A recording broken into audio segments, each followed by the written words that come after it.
In this episode, we go to Japan, to Juri Misaki. She was born in Tokyo and she has spent her youth in Vancouver, Canada. After graduating from a Japanese university, she worked as a product manager and as an account manager in global companies such as Toshiba, Nokia.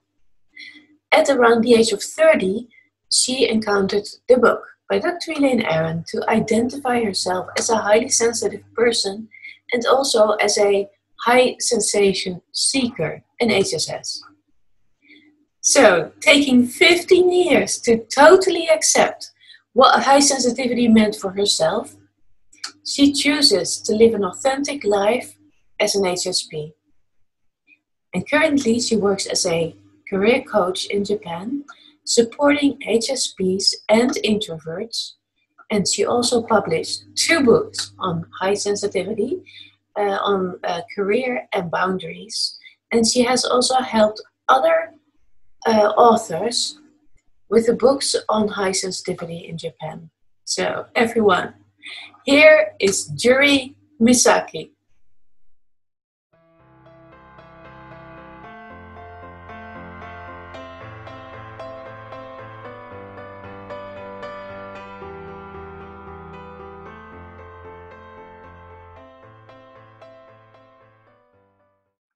Hi, Suzanne. Hi. I'm so honored to be part of this global summit. Hi, everyone. Yeah. Nice meeting you as all. Thank you. And also for the wonderful display behind you, because we want to Thank you. share what is going on in Japan or in the field of high sensitivity, and many things have happened. So um, we spoke also from a couple of years ago, and then in Japan it was not that well known. So please enlighten us. What is it like now in the field of high sensitivity? Right. In 2018, not mine, but a book on HSP by somebody else was published, and it is still selling. It's selling more than 500,000 copies in Japan. So because of that, people started to know the term HSP. And then also in the same year, I published a book on HSP and career, finding the right job for HSPs. And then also this year in July, my second book came out, which is not only for HSPs, but also for introverts who feel that they are easily hurt in relationships. And I focused on explaining about the boundaries. And during those 2-3 years, countless numbers of books on or about or by HSPs are being published. And I've helped out a few of them, like these 3. One is a cartoon, and one is also a cartoon, a Japanese girl married to a French. And another one is also not a cartoon, but a beautiful book that you can read during bedtime or something like that. So the situation changed so much for HSPs in Japan during the past 2 or 3 years. Like, for instance, some comedians, actors and actresses, after knowing themselves as an HSP, they started to come out on TV programs that, okay, I'm an HSP and I feel this and that way. And also they tweeted on Twitter about themselves. So the terms exploded in Japan. Now everyone who find difficulties in at the workplace, or who find difficulties in maintaining a good relationship with the others, want to be identified as an HSP. They want to be labeled as an HSP because they know that HSPs are not disorders or illness, but it's a sort of a special trait, as that's how they think about HSP, and they want to be labeled as something special, but not disorder or illness. They want comfort from this labeling. I think that's why the word has spread so strongly and quickly in Japan nowadays. So that's a, a short summary of what has happened in the 2 or 3 years. Yes, it's wonderful to follow the whole journey of high sensitivity in Japan and to see the development. It's really beautiful. So as we all can hear, you don't have the Japanese accent. So what happened? Oh, I lived in Vancouver, Canada. From at the age of 10, the whole family moved because my father had a job there, and we stayed there for almost 3 years, and we decided to come back. So I've spent 3 years in Canada. That's why I speak a little bit of English. I didn't know what I was saying, but I think I was very good at copying how people were saying things. That's how I learned English. It's beautiful. So, what was it like to grow up as a highly sensitive Japanese girl in Canada, Vancouver at the time? Well, before we went to Canada, my parents and my grandparents were already telling me that you exaggerate or you overreact. Why are you like this? And then after moving to Vancouver, I thought that I would be better off because I knew that Americans or Canadians are more expressive than the Japanese. But my Canadian friends also told me, why do you overreact? And why are you acting so like this? They used to tell me things like this. So I guess my sensitivity never had to do with anything with my background. I think it was just there, and it was already obvious, I think, back then. Yes, in your 20s, you noticed that you were easily exhausted. What else? How did that feel? Oh, right. After I started working, I noticed that I got easily exhausted. Although I'm not doing anything special. I'm doing like everyone else. I'm working at like everyone else, but I just didn't know why I couldn't get out of bed in the morning, or I needed to just spend time in bed during the weekends and not being able to do anything. But during the weekdays, I'm so active. Like I work hard, and then I also party out so hard. So I didn't think it was because of sensitivity. I thought it was I was too active against my energy. Maybe I didn't have enough energy, but I like to be active. So maybe my balance was not well. Maybe my energy was not well balanced. That's how I had interpreted about myself. But it went on and on and on, and I started to think that this is not all about my energy. This had to be something about me. So I started to see doctors or counselors, but none of them told me that I was wrong or ill or anything. They just said that you're like this, and they never had a name for it. So I feel like I didn't get enough help, or maybe I'm extremely ill. It's too ill that the doctors can't even name it. Yeah. And what did help? Well, actually, around then I found a book by Dr. Elaine Aron. I had continued the search for myself a few years during the 20s, and then just when I was turning 30 or so, I found this book. This is in Japanese. I found this book, The Highly Sensitive Person by Dr. Elaine Aron, and the Japanese subtitle said, "For you who get overwhelmed at even subtle things." And I was like, oh my God, this is me. And at a moment, I debated with myself, should I read it or not? It's too much. The title is just telling me that it's me. But if I read it, or should I read it? I was just thinking about reading or not, but my hands were reaching out, and I bought it. And on the way back home, I finished reading it, and it was just shocking. It was like, Dr. Elaine Aron, were you watching me from overseas? And how can you write so much about myself?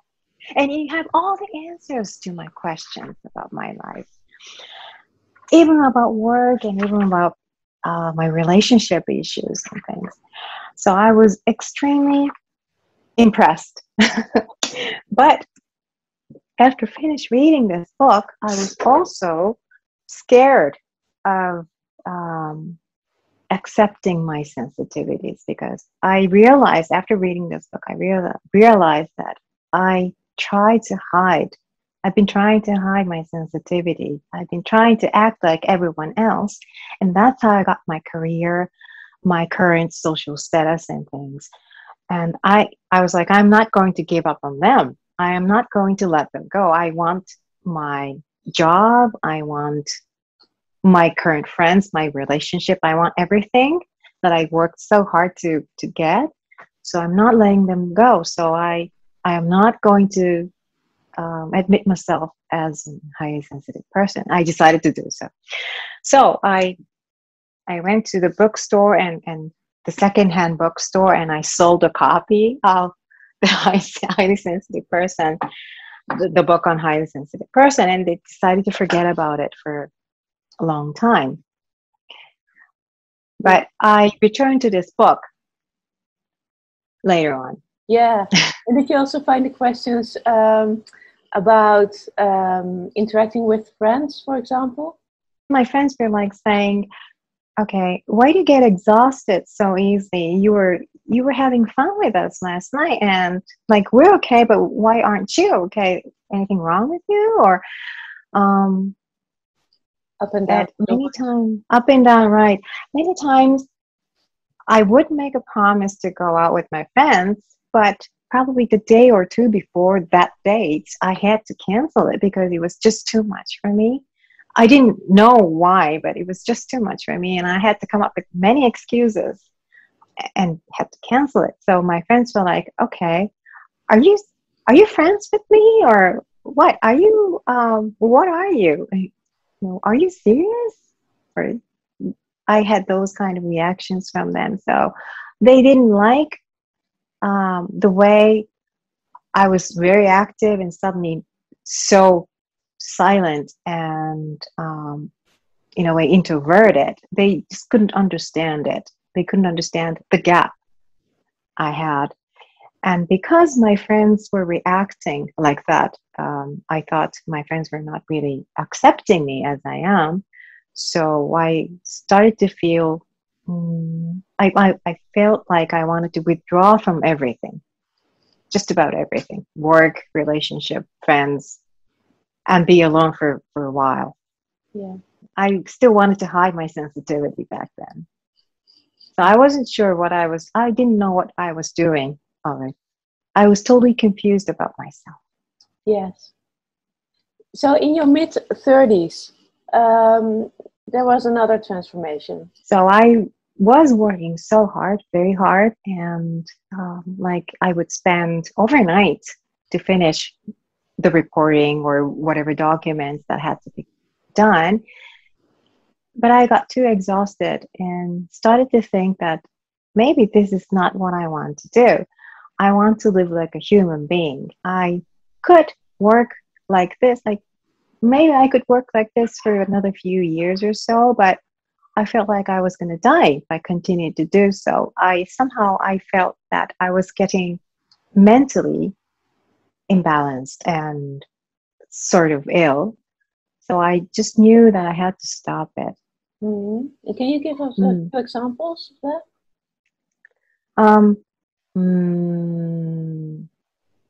Examples of how I was getting... Yes, that you were mentally becoming imbalanced, the feeling that you were dying, and in what situations, for example? How did that feel? I was just feeling it all the time. I didn't have any... now I cannot recall any concrete signs or anything, but I was feeling it all the time. I started to feel it all the time, and I didn't have explanation to it. I just thought that I had to quit this. Yes. Right. I think I was depressed, although maybe it was not depression because I had been seeing doctors around then also, and nobody told me that I was depressed, but they thought I lacked in sleep, so they gave me medications on getting more sleep. That was all. But I was feeling that it's just more than the lack of sleep. I was feeling that I was going to die.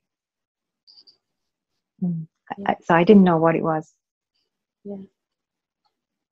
So you did a lot of reflecting, a lot of thinking, probably also during the night. What kind of thoughts went through your mind?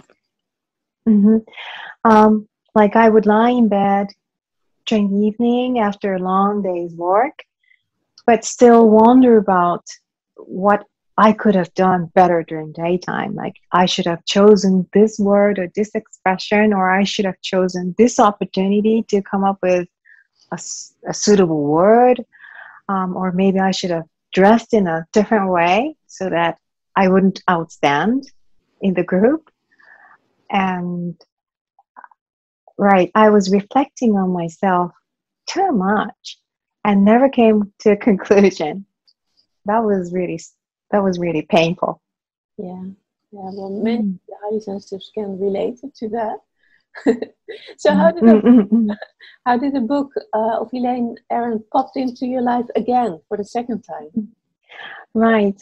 And then I got married when I was 40, and then I divorced when I was 45, right?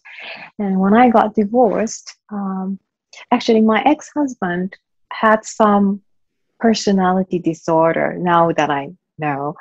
And back then I didn't know about personality disorder, but I was blaming myself after the divorce that there could have been so many things that I could have done for him, or maybe I made him sick, or maybe I'm disordered, or maybe I need to be treated on something.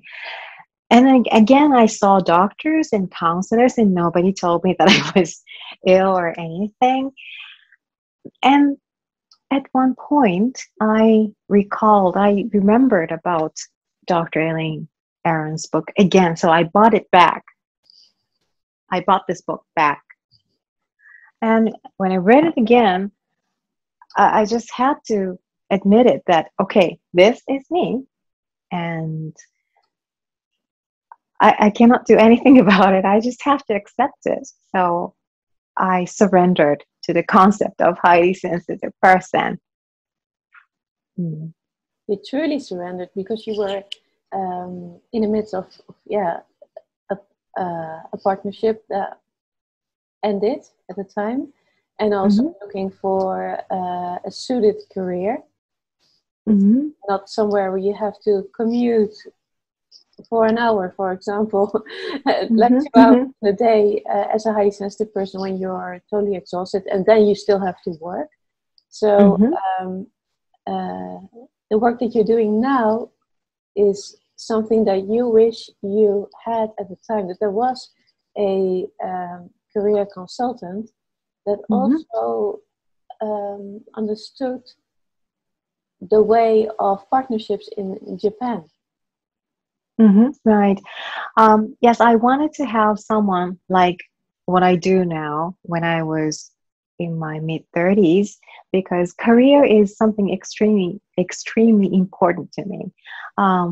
It's something that I enjoy developing and experimenting, but I needed lots of guidance and advices from time to time. So I really wanted to have a professional specialist on career development. And if there's no one around, I could be one. That's how I thought. And also understanding the impact on career development and high sensitivity was quite interesting. Um, how the noise can affect you, or how the environment is crucial to your daily life and career life. So I thought we need to be understood more, and there needs to be someone who understands about this trait and help with the career development or vocational choices. And I thought this is going to be quite important. I mean, I thought this would be needed by many people, because in Japan, the population is about 100. 100 million. We have about a population of 100 million. And then simply saying half of them is women. So it's 50 million. And then if you think about the age and things, there are just too many of them, many of us. So I thought, okay, if I've suffered enough, and if I've found so many good advice from this book, and if someone wants to apply the hint from this book to their personal lives personally, then I want to help them out. Yes. That's how I chose this career. Yeah. Yes, and exactly. You mentioned in a prior conversation that there's still a discrepancy in salary, and also the concept of being a good wife is still really strong in Japan. Mm-hmm. So it's very tempting to give up on your career then, and because there's also a component of shame within that. How do you help these high sensitive women? Okay. Yes, it's true that conventionally and at present, still being a good wife, good housewife is a huge expectation expected in marriage. But it's impossible to be a perfect super housewife, take care of your children and your family, and also do a perfect job. It's just impossible.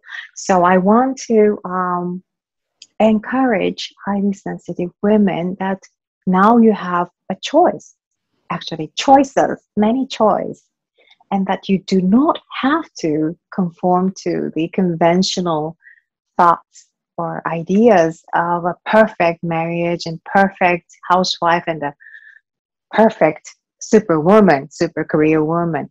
That there is a choice that you can make on yourself, make on your own. Like, for instance, you get to choose where to work, or how long you want to put hours to your career, or to your how do you say, tidying up your house and things like that. You could spend less if you want to do so, or you could switch from one career to another depending on how your lifestyle changes, and that it's possible. I want to tell them that it's possible to do so. It may sound like going against the rules, but nowadays, lately, how should I say this? It's not going against the rules. It's having courage to develop your own path. Yes. Yeah, and it's okay to do so. Mm-hmm. Yes, exactly. And that you can do it on your own also. Yes. Yeah. Right. Yes. Also, when you have given up on a partnership, for example, because that's also something that you do. Can you explain a bit more about that? Mm-hmm. Right. Many highly sensitive women have given up on partnership because conventionally, women are expected to do so many things and not get exhausted easily, which is quite difficult for highly sensitive women. And because of that, many women have thought that, okay, I'm not able to fulfill a housewife work and also pursue my career. So which should I choose? And they ended up pursuing a career and giving up on partnership. But I want to also say that the situation is changing, that you also get to choose a different kind of partnership nowadays, that you don't have to serve your everything to your you do not have to sacrifice all your energy to be a housewife or to be a good wife.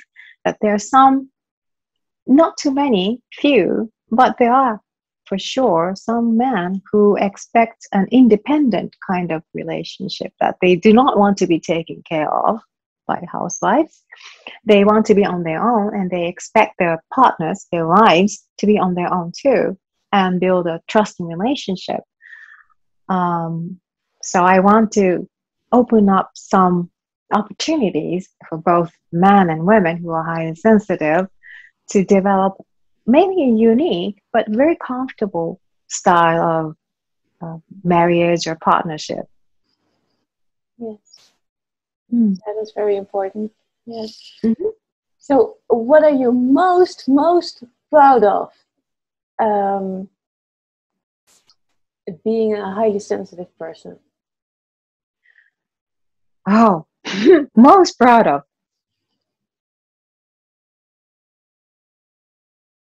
Oh,